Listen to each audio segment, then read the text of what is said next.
Tatlong bagay na dapat mong gawin bago ka gumamit ng audio ng iba or mag-remix ng video ng iba para makaiwas ka sa violation.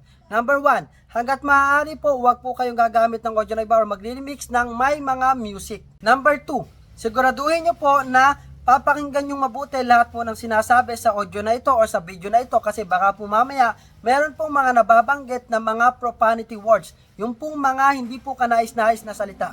For example, yung TA, NGA o kaya naman yung pong mga PI, yung pong mga masasamang salita.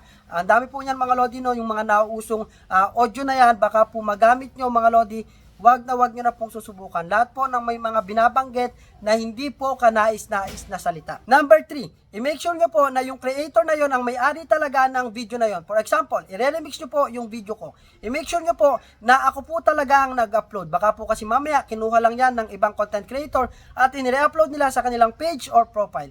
At in addition, i-review nyo na rin po yung maaaring makalabag sa policy ni Meta na sa ganung paraan, makaiwas po kayo sa mga flag content kapag gumamit kayo ng audio or video ng iba. Okay?